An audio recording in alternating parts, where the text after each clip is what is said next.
In this summer solstice, we will have a deep dive on how the war in Iran will impact authors. We're also going to talk about AI book trailers, Meta pirating books, if AI will kill nonfiction, and a whole lot more. But first, let's talk about TikTok. It was set to be banned today, and what is actually happening? Jonathan? Well, the House and the Senate passed a TikTok ban. The vote was bipartisan. President Biden signed the TikTok ban. The Supreme Court ruled that a TikTok ban is fully constitutional. So why is it still around? If you're building your platform on TikTok, you're building it on the most shaky foundation that possibly can exist, because literally all that needs to happen for TikTok to go away is for nothing to happen. This is Dread Pirate Roberts stuff. This is like almost likely kill you in the morning level stuff. Like TikTok is on the verge of getting headshotted every single day. TikTok's totally going to get banned if they don't come to a deal. But if they don't come to a deal, they'll have another 90 days to come to a deal. We want to do a deal. We like deals.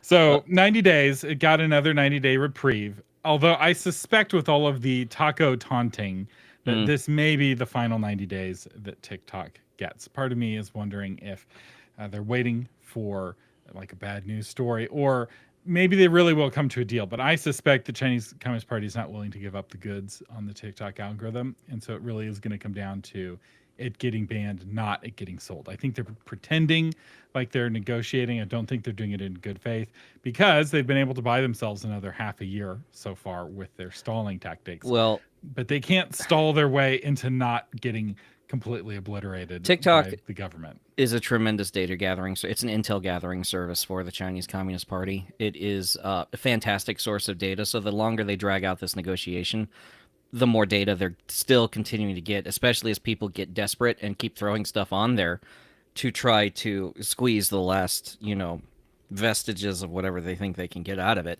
So this is really just the best time to start diversifying. I mean, you need to get your followers to follow you in other places if you're using TikTok as a primary strategy. The danger here is real. I mean, you're looking at the Facebook collapse of the mid 2010s. Or 20, what do they call that? 20 teens? I don't even know what I'm supposed to say. I mean, a lot of main primary news outlets for traditional publishing still talk about Book Talk as like the primary thing every single week. And it's like, this is a shaky place to try. It's on the verge of shutdown every single day. I mean, half the legislators in D.C. are getting votes off the fact that they're either going to or not going to shut down TikTok. Okay, that is not a good place to be. It's a very unpopular thing to do, and because Trump has delayed it, now he's going to get blamed for it if he doesn't keep saving TikTok. But it wasn't banned under his presidency. It was actually signed by Joe Biden. Although Trump also tried to ban it back in the day. But anyway, speaking of the day, this month is June, and June is Patron Appreciation Month. And every June I give a gift to all of the patrons of the Novel Marketing Podcast and now of Author Update. And this month I'm giving away the course How to Get Published, which is normally a $299 course. Teaches you how to be traditionally published and how to be independently published. And you can get that for free if you're a patron, and you can become a patron for as little as $4 a month at novelmarketing.com/patron. How will the war in Iran affect authors? So if we stalled long enough. If anybody is watching any news at all whatsoever lately, you've been watching Israel pound the absolute crap out of We're not Iran's... watching the news, Jonathan. We're monitoring the situation. We're monitoring the situation. Right. I'm sorry. I'm not spending all day on X. I'm monitoring the situation. That situation's not going to monitor itself, Jonathan. Exactly. Yes. So we're watching Israel hit air defense sites and nuclear sites and all kinds of bad guys in the Iranian administration, and we're all going, okay, well, at least that doesn't touch me at all. That may not be the case. You can't. You guys heard of the butterfly effect? A butterfly flaps its wings in Peking, or what we call Beijing now, and a tornado happens over in Kansas. There are tons of ripple effects, especially when you're looking at what people are referring to as regime change or even just regime alteration, because now you're looking at the markets, you're looking at fuel, you're looking at power. We're talking tons of things that affect the way we do our business. Not to mention that when something's in the news, it affects what people either want to read or don't want to read. Thomas, what are your thoughts? Yeah, so wars affect the zeitgeist more than anything else other than kind of cycles. So there's the big cycles of history, and second to that are wars. Many of the famous stories that really resonate with us are retellings of wars. So Star Wars, where you have the Rebel Alliance fighting against the evil Empire, and it ends with a giant explosion that's the death of a whole small moon's worth of people because a guy who didn't really want to be a part of the war and didn't see it as his problem comes in at the last minute and saves the day. This is World War II. Right? Like, it's very much World War II. The framing of it, the symbology of it, the reason The fact it's based on fighter pilots. the fact that it's based on fighter pilots. So, and that wasn't just true with Star Wars. It was true with a lot of the mid-century stories. Even a lot of the Westerns were, from a zeitgeist perspective, retellings of World War II. Nuclear bombs have a big impact on the zeitgeist. But before we get to the zeitgeist stuff, and I know there's a bingo card y'all have put together. I have a rule never to look at bingo cards because it stresses me out, but I know that zeitgeist is on it. It's fun. I'm 100% Thomas for bingo cards. Out. I try not to look at them also to make it more fun, make the game more fun. So those of you in the comments, you can share where to find the bingo card. So let's talk about economic impacts first. I think that's the easier to break down, and then we'll go from there. So if you look at just what's happened in the last week, and if you ask AI about the last week, it'll talk about how oil prices have gone up 15-20%. And that sounds really scary. But if you look at a chart of oil prices over the last year, they've actually been dropping since the beginning of the year. The drill, baby drill policies have been coming into effect. And now the oil prices have gone back up to where they were in April. And so we've lost about 3 months worth of drill, baby drill progress in pulling oil prices down. And so you'll hear about how high energy prices can lead to inflation and a lot of knock-on effects. And it absolutely can, because energy touches products at multiple points, right? So it takes energy to cut down the trees. It takes energy to move the cut down trees to the pulping machine. It takes energy to run the pulping machine.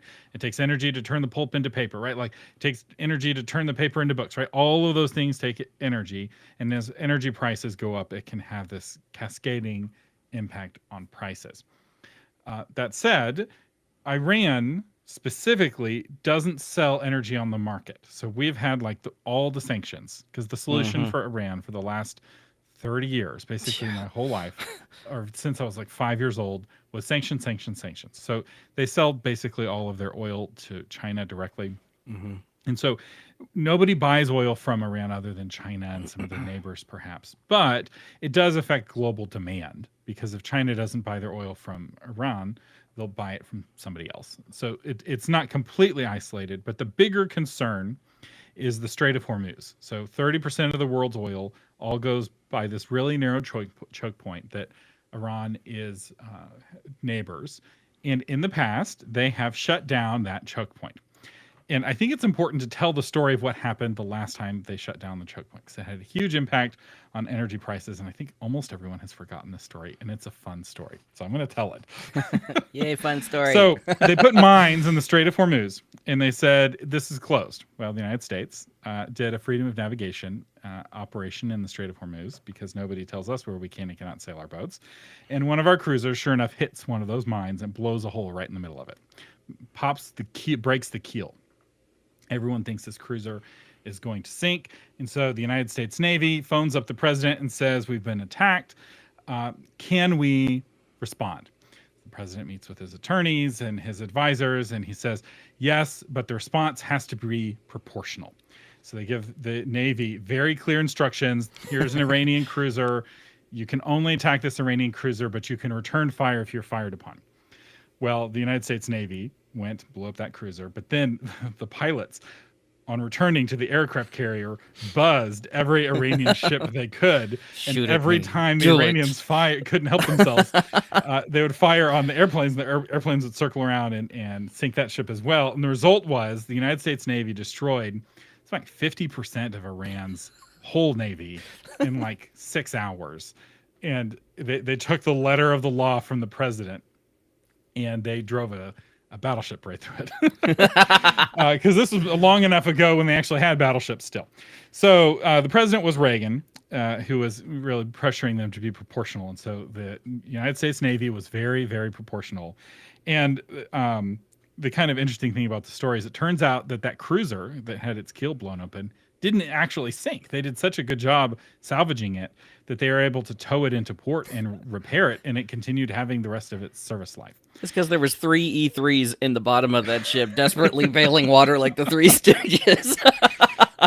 So Americans have forgotten this story. I suspect for many of you, this is the first time you've heard this story. But I tell you who has not forgotten this story, and it's Iran. They remember the story very well because it was the 6 hours where they lost half of their navy. And their ability to close the Strait of Hormuz has not been enhanced since that time. And our ability to prevent them from closing the Strait of Hormuz has. And so you'll hear a lot of fear. A lot of the energy prices going up is due to the fear of the Iranians closing the Strait of Hormuz. I do not think they can do that, especially with 2 carrier groups in the area. I think even if they were to try, even the attempt would be unsuccessful, but I don't think they want to try. Because the other thing that either we attacked or we almost attacked was Iranian oil refinery. So right now, it's been understood the Israelis are not attacking any Iranian oil processing. And so they haven't actually lost any capacity because the goal here isn't to destroy the people or even the economy. These are very, very surgical strikes. But they could, and the Americans could. Those, oil burns really well. It's very hard to defend from kinetic strikes. We like explosions. I think that the fears of inflation and the fears of oil and energy-related price increases are overblown as long as nobody targets Iran's actual oil production. I don't think the Strait of Hormuz fears are well-founded. And so those parts, which I think is what most people are focusing on, the economic part, I don't think is actually the big story here. I think the big story is cultural and zeitgeist. I'm a self-defense instructor. I teach basically kids how to defend themselves. I teach women how to defend themselves.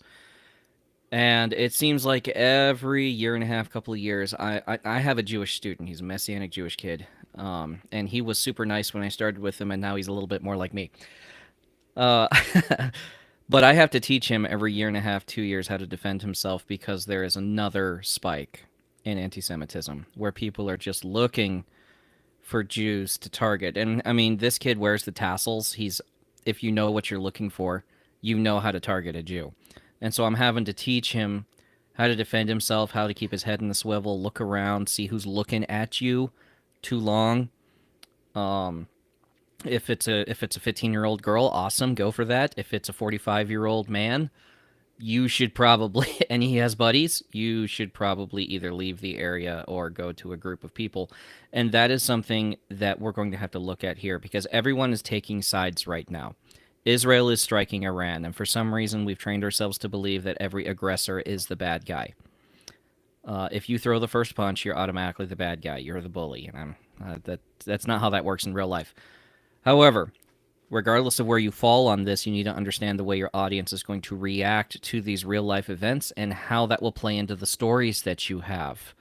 Okay? If people think that, for instance, in conservative evangelicals, Israel is the blessed nation, consecrated by God, and we have to protect them because blessed be, he that blesses you and stuff like that.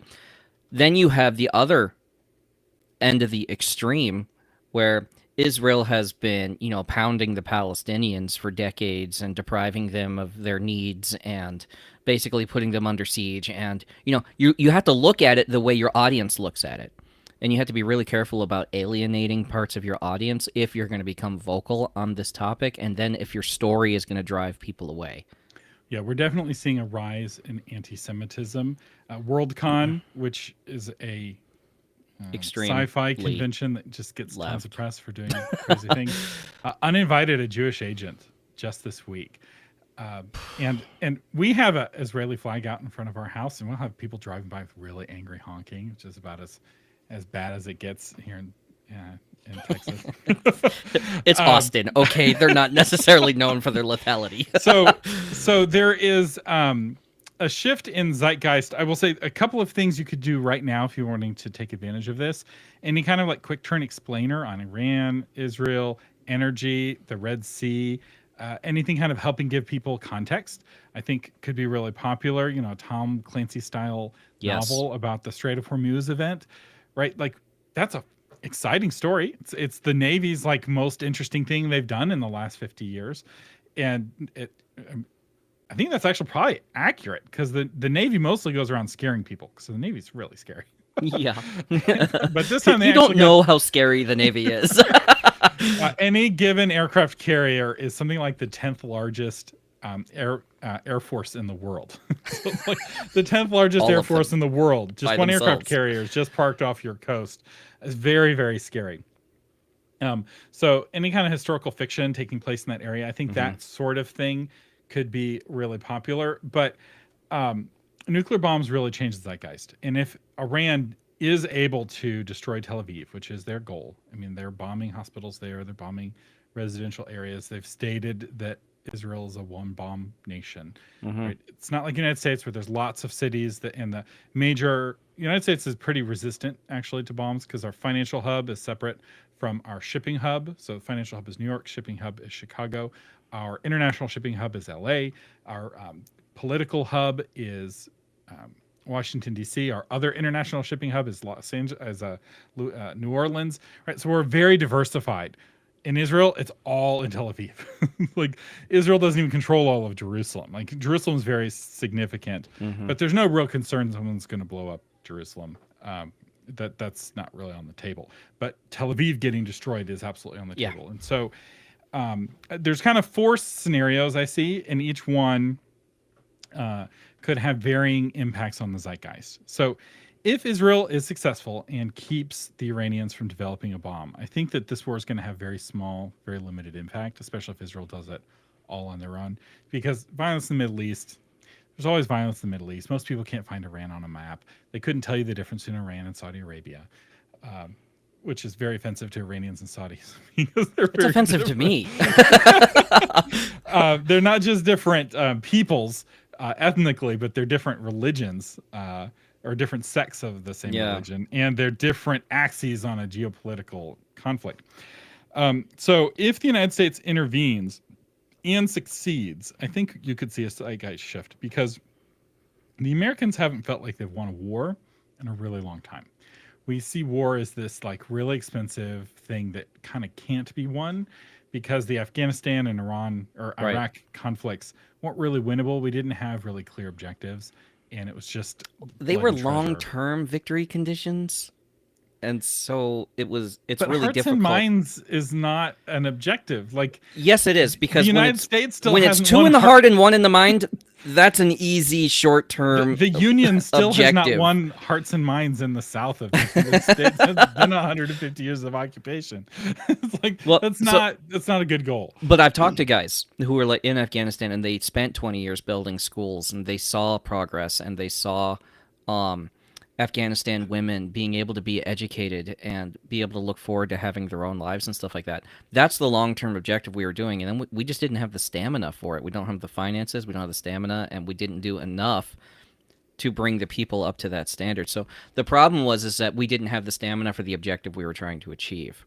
And I think that's a big deal that's going on in Iran right now, is we're trying to figure out what the objective would be. Everyone keeps throwing around the terms regime change, and everyone just hears Iraq all over again. We're going to be in another Middle Eastern country for another 20 years, and everyone's like, stay away from that. We don't want to do that. The problem that we're going to have here is we have exhaustion. We are tired. Which is something that you can speak to in your fiction. Yes. So while we're talking about these things, these are core emotional states Mm-hmm. of just feeling fatigued, nothing I ever do ever works, right? That feeling isn't just a generalized feeling for the nation. It's also a specific feeling of people working in a big corporate job and they don't feel like they're having much impact. And it's what drives people to certain kinds of fiction. So, for instance, if I'm feeling like I'm working in a corporate job and nothing I ever do ever makes a difference, I'm going to be drawn to fantasy. I'm going to be drawn to fiction with a really powerful, world-changing protagonist Mm-hmm. whose decisions matter, right? Or Fight Club. If I don't, or that, but I think that what we're seeing with readers, and we're going to get to this in a second, Yeah. because we have a whole breakdown of what's going on in the fantasy market, and it's money is falling from the heavens, is that people are longing for that fantasy protagonist whose Yeah. decisions matter, as an One escape. chosen one who can change everything. Right. And the story's always about the chosen one, right? It's never about the soldier in the front lines just trying to make it, right? It's always about he may start the story as a peasant boy, but he ends the story as a king, right? But on that though, is that's really important right now as side stories because we're talking about Helldivers again. In the Super Earth Invasion, we got a new NPC in the game, the little Sief soldiers that would run around and help you shoot stuff.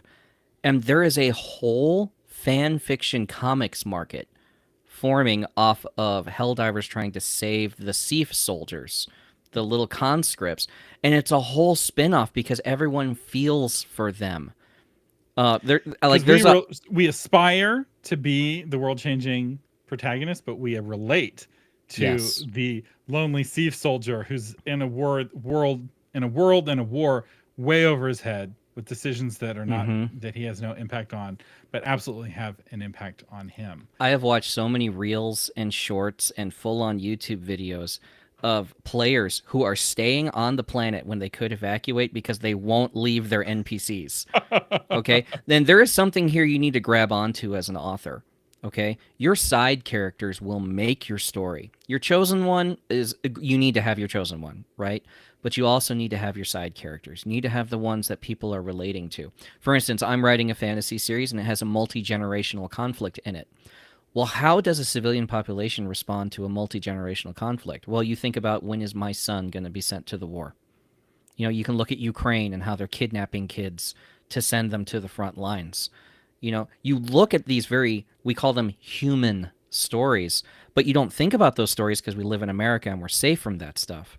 But if you can visualize what it would be like to be in the 8th generation of a war against inhuman invaders, and you have to hide your son so that he can make it for as long as possible, if for nothing else than just to bring in the next harvest so your family doesn't starve, you have a very compelling side story that your protagonist can learn about, because he's on big chosen one stuff. That's what he focuses on.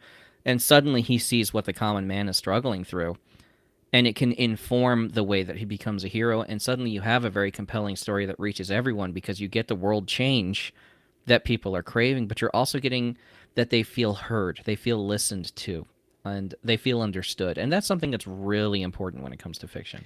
And I would also encourage you to study the 100 Years' War. We really did have a war that went on for 100 years. What does that even look like? What's the impact on a nation? Yeah. How do you survive? And right in the middle of that 100 Years' War was a pandemic that killed a third of the population, and it didn't end the war. The armies both just got smaller. Hatred is resilient. It's like, can we take a break for the bubonic plague? No break for the bubonic plague. The war must Why go do you on. think there's a castle every mile in Europe? So if you write nonfiction, you and your platform touches on like politics or faith or culture, you may be expected to pick a team by your readers, especially if you're active on social media. So some quick guidelines here. If you support Israel, talk about nuclear proliferation. Talk a lot about how Iran can't have a nuclear bomb. Talk about the international treaties that all the nuclear powers agreed that no more nations get nuclear bombs. Everybody's agreed on this, and kind of talk about how all the world agrees no nuclear bombs for Iran. If you support Iran, you want to use the word Zionist a lot. You want to try to deflect away from Iran, and you want to talk about Israel as much as possible. Yeah. If you support isolation, you want to talk about poor Americans as much as you can. You want to talk about the national debt. You want to talk about forever wars, and you want to and be as vague as possible. So you would really enjoy the Tucker Carlson versus Ted Cruz thing that recently went down. Share those shorts because Tucker Carlson is very isolationist, at least in the way he's been doing his rhetoric recently, and the way that he angled his questions towards Senator Cruz was about why are we focusing on other countries? Why aren't we focusing on poor Americans and homelessness? And why isn't Congress in charge of D.C.? And all these questions. Ted Cruz is a very global guy. He's thinking about Iran. He's thinking about all these other things. So if you're into isolationism, you need to understand who's talking about the things you want to talk about, that you want your audience to hear about, and you need to try to, like, I don't know if you've seen this before. A guy on a bicycle will grab the back of a truck and will ride it for a while. That's kind of what you want to do. You want to steal some of someone else's energy or their audience or stuff like that, and use it to maintain your own momentum. Now, if you write fiction, my recommendation: just write fiction. Stay focused on thrilling your readers with your stories. Don't bother with the news. The politics that matters in your book is between the elves and the dwarves, or between the Klingons and the Romulans. Stay in your fantasy world, and try not to get too distracted by the news. And speaking of not getting too distracted by geopolitical news, let's move on to our next actual author-related story, which is... Harry Potter is not immune to piracy. It turns out that Meta's AI, Llama, 3.1, I think is the number on it, can now pirate 42% of the book verbatim. They ran a recent study where they found that Llama 3.1 can reproduce verbatim excerpts from 42% of Harry Potter and the Sorcerer's Stone. Before, it was only able to do 4.4%, and now it's all the way up to 42%, which means that the context window that it's able to operate in and its memory is much greater. This presents a vulnerability in that if these AI engines get much better, they won't even have to have access to your document, or they won't have to buy your book or anything. They'll just tell their AI to dream up your book, and then they'll slap a different title on it and they'll put it out. I mean, there's going to be whole scams around this kind of thing. Well, so I'm not concerned about a book being published or fully pirated this way, because it's easier. The easier way to get a pirated book is just to get the pirated book. There's lots of pirated websites. It's not hard to download a pirated copy of your book. But what this reveals is, and this is an ongoing study. So West Virginia University tests every new version of Llama with Harry Potter specifically to see how much of Harry Potter they can get it to vomit up. And the way that they're able to get the model to give them Harry Potter is by prompting them with Harry Potter. So you have to already know what to ask for in order to get the answer. So it's harder to get, say, a prompt like, give me the full text of Harry Potter. That's unlikely to ever work. For one, it will get blocked by the screener, right? The safety protocols inside of the AI model. But two, the AIs may never be able to give 100%. So what we're seeing right now is this really quick growth. But what I suspect is going to happen is around 80%, it just can't go over it. Yeah.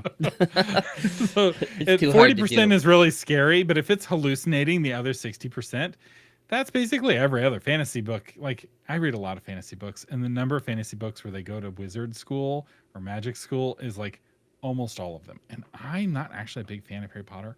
Like, the idea of spending an entire story at school is just not appealing to me. I don't care for the setting.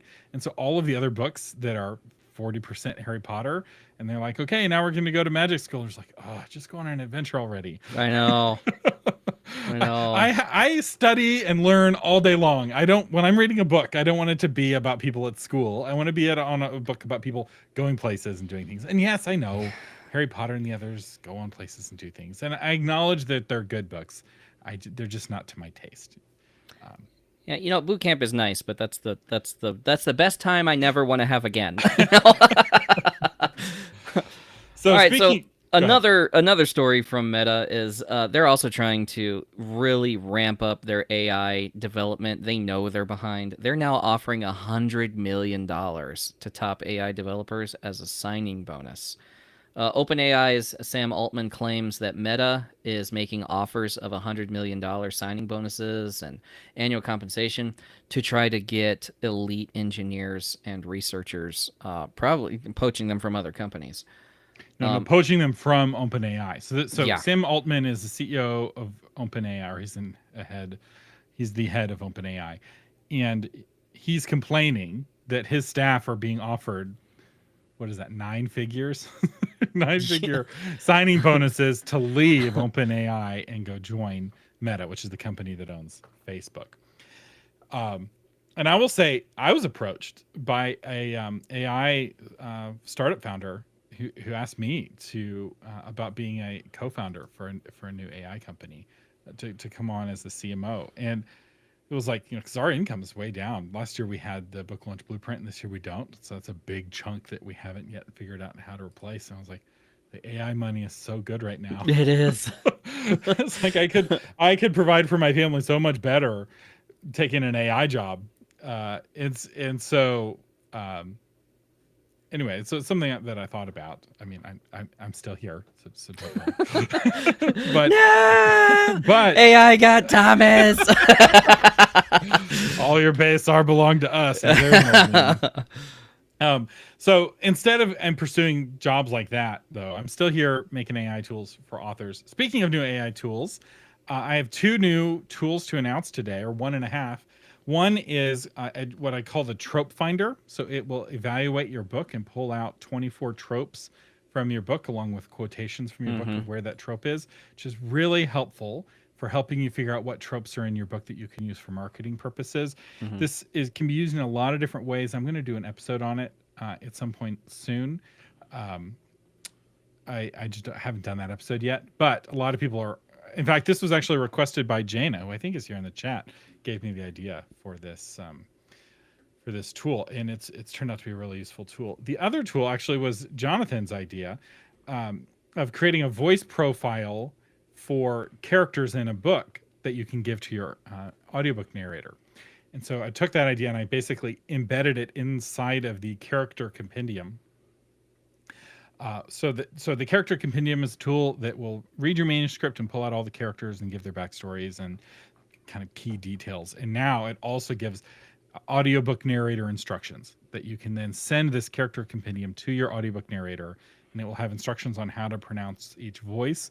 Obviously, you can tweak it, but I found that it was actually shockingly good. Like, it gets almost all the way there. Now, you may have a voice in your head for a character, like, oh, this guy is Arnold Schwarzenegger.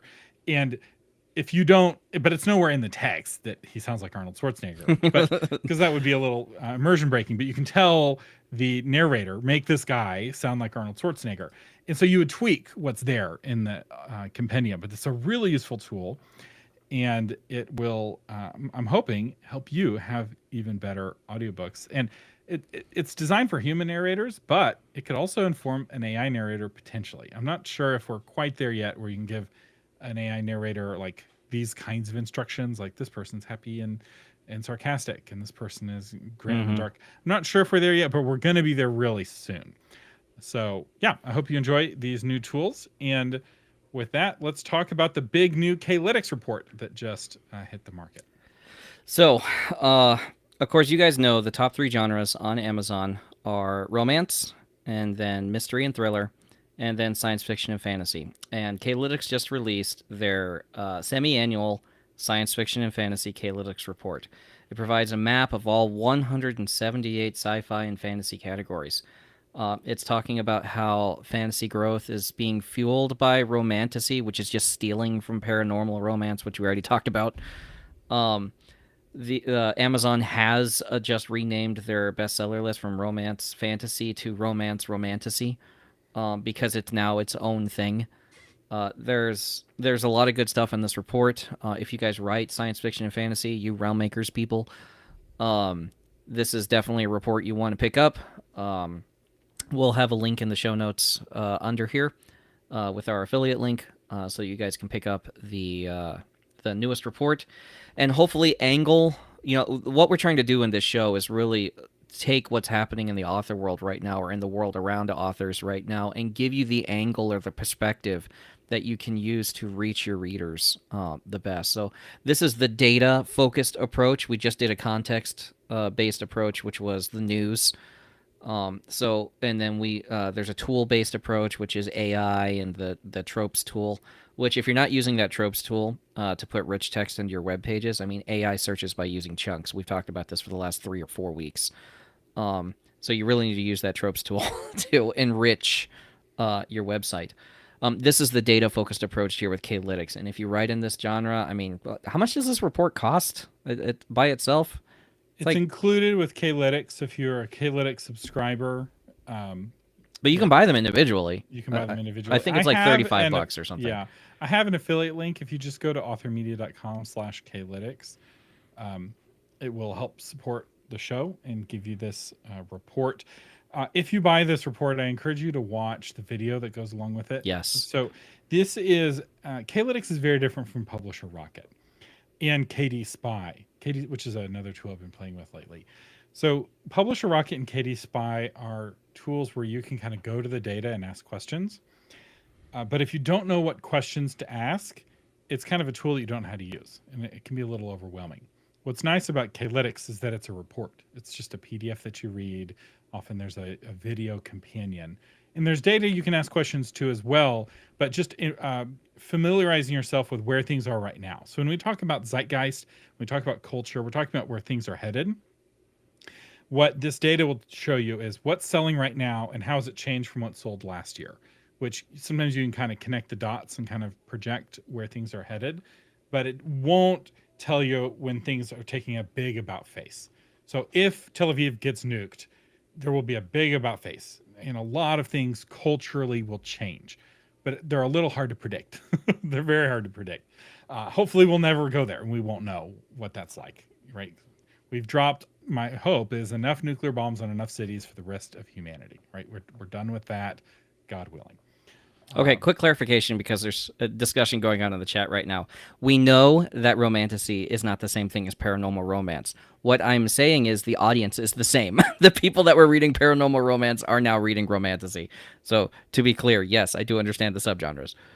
And I'm sure there's some readers who prefer one to the other. Oh, absolutely. Yeah, you're going to have the edges that get chopped off, but in the Venn diagram, I mean, yeah, there's a lot of overlap.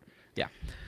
Because it's speaking to kind of the same psychological drive that pulls somebody into the genre, is very similar, I would say. Will AI chatbots kill nonfiction, Thomas? We have a tweet here. I have 100 cookbooks written by real chefs and cooks, but every night I Google food weeknight dinner fast, and I make a recipe from a blog I will never visit again, like parsnips and cowlicks, or girl with a spatula, or hearts of Pam. So is AI generated content going to crush nonfiction, like bloggers, like food bloggers, recipe blogs, or how-tos and stuff like that, which we've kind of talked about in the last few weeks? Yeah, so this isn't even AI. This example could have come from 10 years ago, right? I'm Googling it and finding blogs with the recipe. And where things are headed is this Lucy Huber, who had this tweet. I saw that she made her X account private. I think this tweet may have gone more viral than she wanted. Where people just ask ChatGPT, what should I make tonight? Or, hey, ChatGPT, I've got these 6 ingredients. What can I cook with that? And ChatGPT is actually really good at that, where it can generate a recipe from the ingredients that you already have. And right now, it's a much better experience because GPT is not super monetized. I mean, you pay for it, but it's not full of ads. Whereas the experience of recipes on the internet is pretty awful right now. So terrible. It's a big long blog post full of nonsense. You have to scroll down and there's like a million ads and they keep refreshing, and it's just not a good experience. And so I think cookbooks are where a lot of nonfiction is headed. So the kind of nonfiction that's really getting hurt by this new technological era has already been hurt, right? Dictionaries, encyclopedias, phone books, reference books really struggled to do well. So the question is, what about the next level up of reference book? And the book that I follow really closely is What to Expect When You're Expecting. In fact, I own every edition of What to Expect When You're Expecting. Okay. Because it's the same, it's solving the same problem, right? I'm pregnant, I don't know what to expect, and yet it's doing it, the exact same book, for 3 generations now of women. And the book has evolved over that time. So now What to Expect is more of an iPhone app than it is a book. So it's still a book, but now there's an iPhone app with a community, and they create a community for every month of the year. So if you have a baby due in September, you're in a community of other moms whose babies are also due in September. So you can all kind of complain about the same sorts of things at the same time. And you can also see as babies are born prematurely and how they're doing. And it gives you a sense, because you see a picture of this real live baby. Oh, that's what the baby inside of me looks like. Where I'm anticipating What to Expect will go, and I haven't checked their website recently, they might be already here, is training an AI chatbot off of their 10,000 medical articles and the content of the book, where people can ask the What to Expect chatbot questions the same way you can ask AI Thomas questions. So, because I've been experimenting with this already. AI Thomas, I launched that instead of launching a book on book marketing. I still have not written a book on book marketing. I made AI Thomas instead. AI Thomas has access to 2 or 3 million words worth of me talking about book marketing. And it can give you like a mini chapter for your specific problem. And it can answer your specific question. And in most cases do it pretty well. Not always. And sometimes that's where new episodes come from. If AI Thomas is really struggling, I'm like, oh, I need to do an episode on that. In fact, next week's episode may have been inspired by me wanting to train an AI model on a thing that I thought I had an episode on, and I didn't. That's very embarrassing. You didn't have an episode on something? Bingo card. Bingo card. It counts. Not only did I not have an episode on something, the topic I didn't have an episode on was book pages on websites. Like, what? You made an app. I literally created the world's most popular plugin to do this for you, and I never at any point, to promote the plugin or otherwise, go haze did yourself. An actual And so now that book pages have become incredibly important with AI, I'm like, maybe now's the time to do an episode on book pages. So that's the next week's episode. I just recorded it this morning. So I do think nonfiction will be hurt in the question answer approach. I have a question, I'm looking for an answer. It's now faster to get that answer through an AI chatbot than it is to read a book. But where nonfiction is not going to get hurt is in, I would say, like persuasive nonfiction, or helping people kind of understand something where they don't even know what questions to ask. So the downside of AI is that you have to come to it with will and intent. And so if you haven't read Harry Potter, you don't know how to prompt AI to give you Harry Potter. The llama can only vomit up Harry Potter if you prompt it with the paragraph before the paragraph you want, and then it'll give you that next paragraph, and then use that paragraph to try to get the next paragraph, and other techniques like that. And so if I look at my shelves of the kind of nonfiction books I'm glancing at, most of these nonfiction books are actually pretty safe because they are persuasive. And when you're building a case, there's a hierarchy. There's this has to come before this has to come before that. Those kinds of books I think are going to do better than like dummies type books, reference type books, which will have to compete more and more with an AI that will help you with the one next question you have, and then it can answer the next question you're having. It will basically tutor you through the topic. So, Thomas, discussion point then. Going back to What to Expect When You're Expecting, that's a largely female audience that isn't just looking for an answer, they're looking for a community to support them. So do you think they're really going to get any benefit out of an AI chatbot that's going to give them answers? Because that's more of a masculine thing.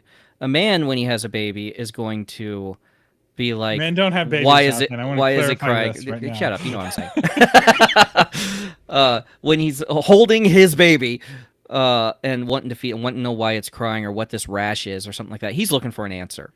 Yeah. Okay. But when a woman is doing that, in my experience, They are looking for a community of women who are not just going to give them the answer. They're also going to give them 12 wrong answers. But the point is that they're being supported by a community that's going through the same things they are, and they feel supported because other people are going through the same thing that they are at this moment, and they're getting encouragement and they're getting that. I'm not sure the AI chatbot is actually going to solve their problem because they're also looking for all that peripheral stuff. I agree. I think the community is more valuable than the book at this point. Yeah. So my wife, she owned the book and she would consult it occasionally. In fact, we just consulted it recently with an issue with our baby, and we still consulted the book rather than going to AI. I think that the AI version of What to Expect doesn't exist yet. They haven't built that yet. Right. Although you can ask Grok or ChatGPT, and it will pull from that. Questions.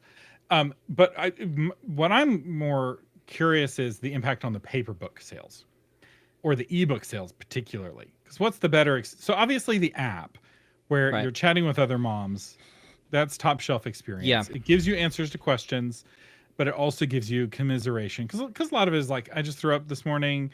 I've thrown up every morning for the last 7 days, and a bunch of other moms are like, "Yeah, I'm right there." I haven't eaten bread in 6 months. A bot is not telling you, "Oh, you have morning sickness, and this is what you can expect." It's like, remember Wall-E? Thank you, useless bot. That doesn't help. You remember Wall-E, the hairdresser robots who are like, "Yeah, I know, man."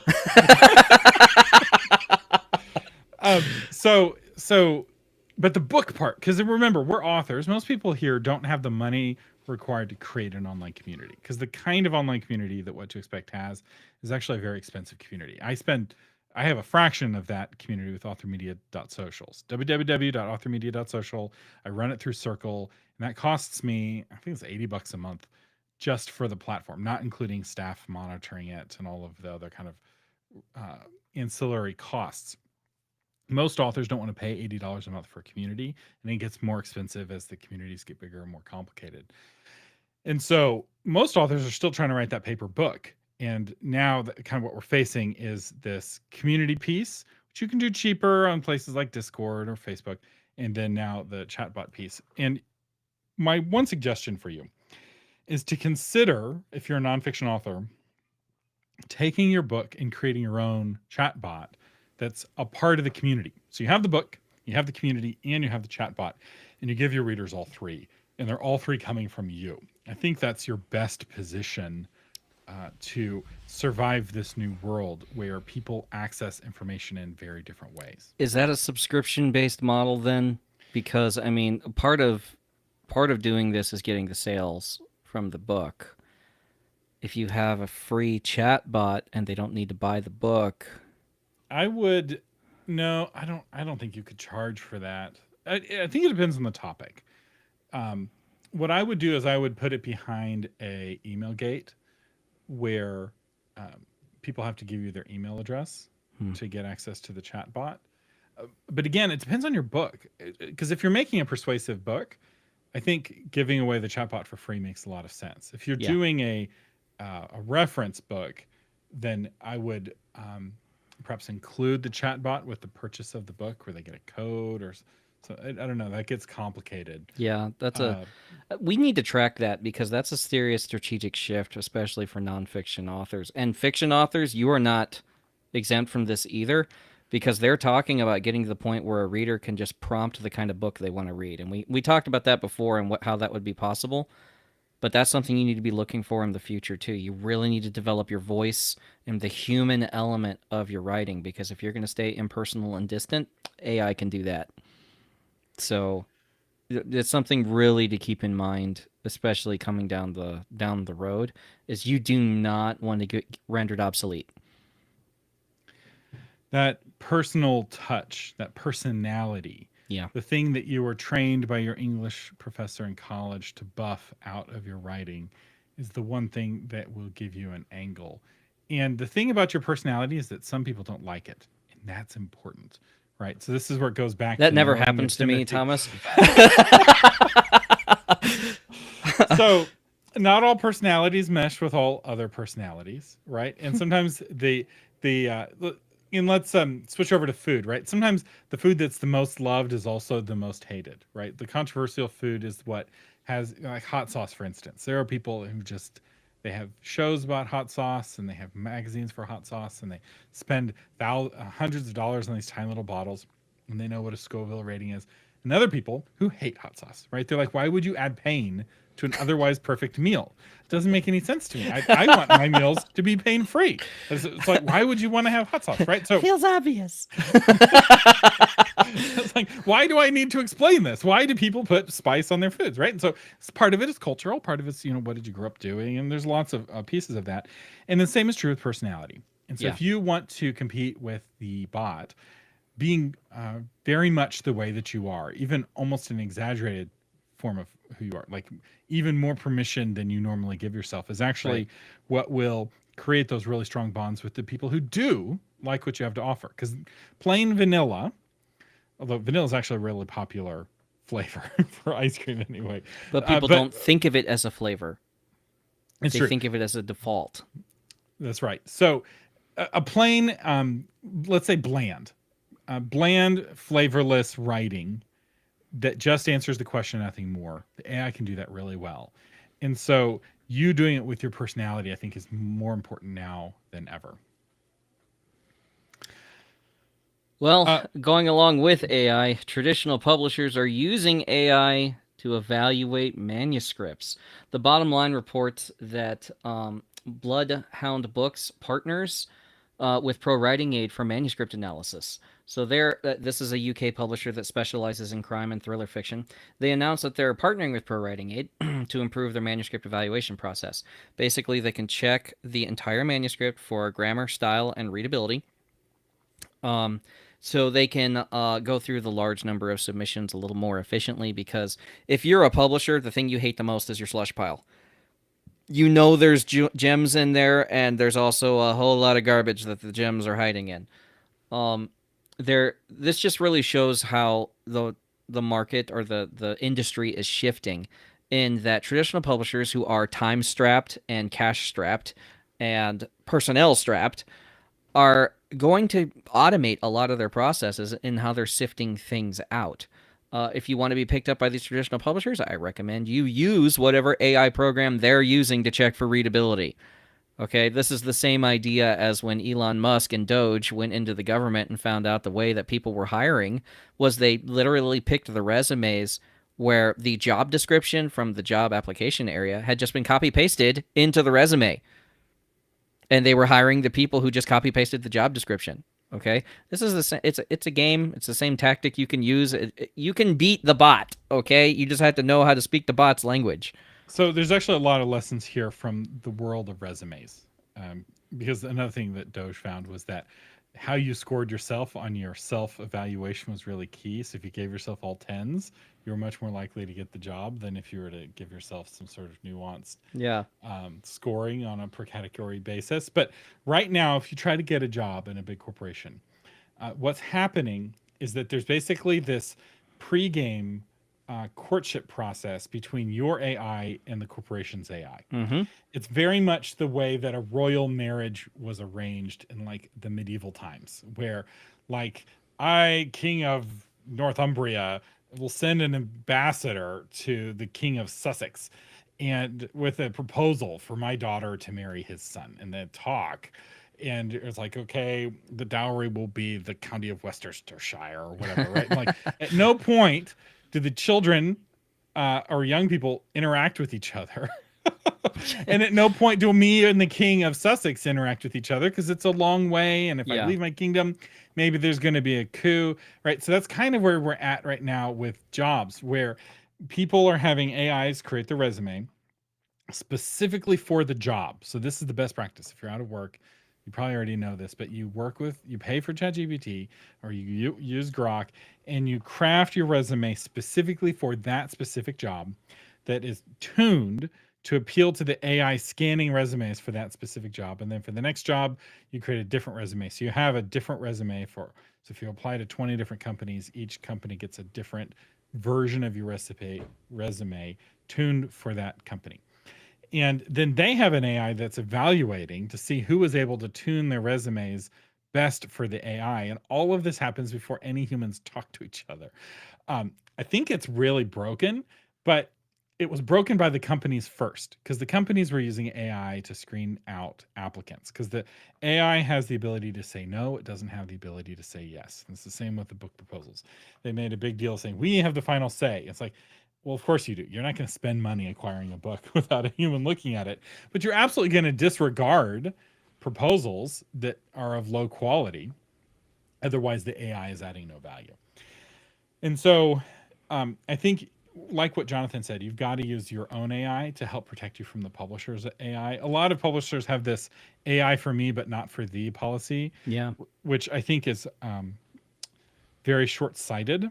I think it's very unfair, and I think it's self-defeating because it sees the author as an opponent that you're denying assets to rather than an ally who you want to see succeed.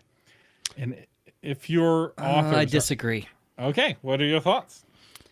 So in the military, our officers would not allow us to do things because they thought we were too dumb to use them responsibly. So I think that's what's happening here. I don't think... traditional publishers typically love their authors too much, which is why most traditional publishers fail. I think it's more of a condescending looking down on you. You don't know how to use this properly because there's such controversy around this. There's such you can really make a huge PR blunder if you're allowed to play with this. So let us, the professionals, play with it, and we can handle any fallout. And you guys just do the writing. And so I think that's more likely than denial of assets to try to keep some kind of dominant posture, because having talked to a lot of publishers, they really love their authors way too much. I mean, they should honestly be beating them more. No, that actually makes sense, because I have noticed a lot of publishers have a very condescending view towards their authors. They don't see authors as being very mature or very responsible, and they're often trying to protect. Right. They're very paternalistic. Yes. In fact, the whole industry is very paternalistic towards authors. So that may be, as an indie or somebody who kind of leans towards the indie, it seems very hostile, but I could see it from their perspective where they're like, right, no, yeah. You're too young and immature to use this powerful tool, so we're just going to forbid you from using it. And honestly, I've been on that end of it because I worked for a traditional publisher for a while, and the way these authors send emails makes me want to treat them like children. All right, dude, this is so... And I'm coming from the indie world where you do all this for yourself, which is how I got this job. The sheer level of helplessness a lot of traditional authors put themselves into, because you're the one supposed to be doing this, you're the one that's supposed to be doing the marketing and all of this, and it's really hard to treat them as professionals because they don't behave as professionals. So honestly, it's a very easy path for traditional publishers to just tell their authors, don't touch AI, don't talk about it, don't do anything. Just stay away from it. Let us handle it.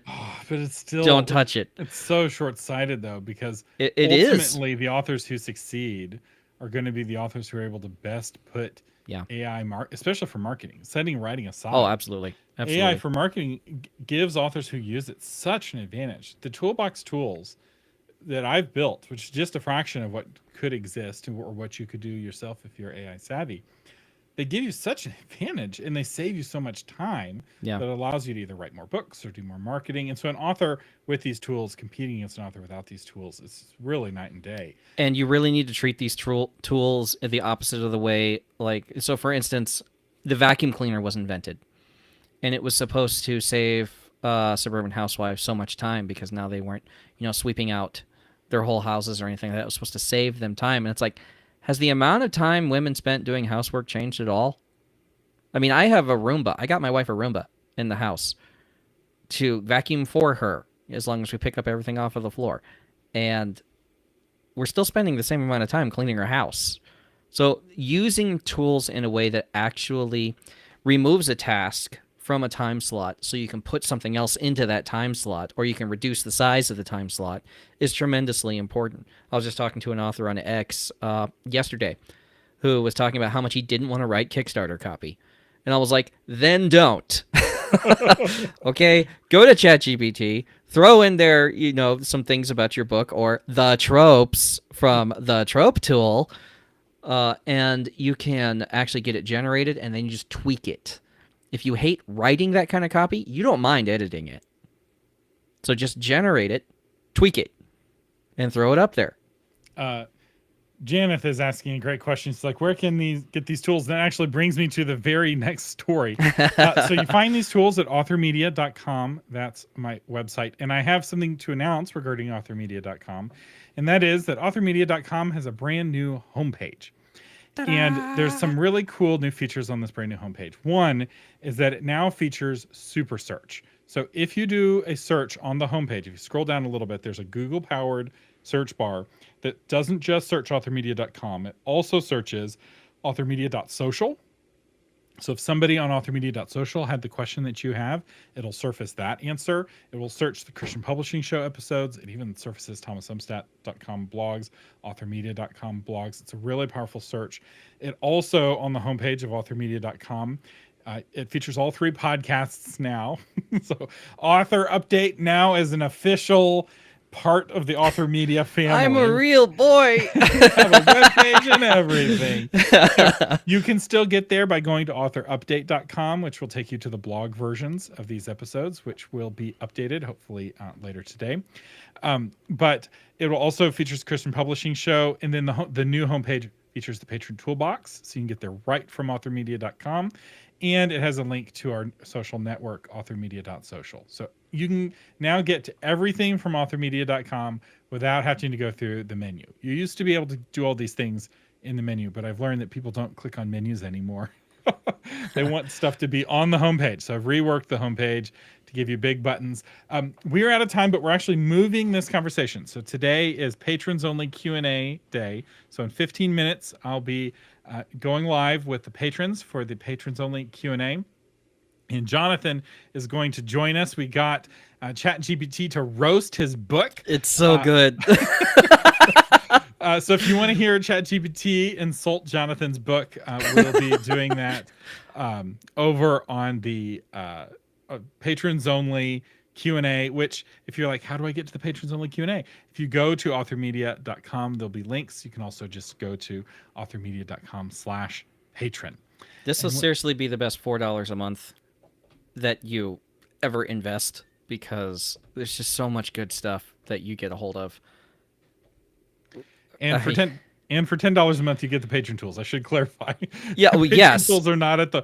A few people have been confused because they've signed up at the $4 a month level, and the patron tools are like, it's not working. It's like, well, these are expensive, man. They take tokens. And by expensive, it's not just my time to build them. It also costs me money. Like every time you run a patron tool, particularly the book cover generator, that is, it is money going out every time.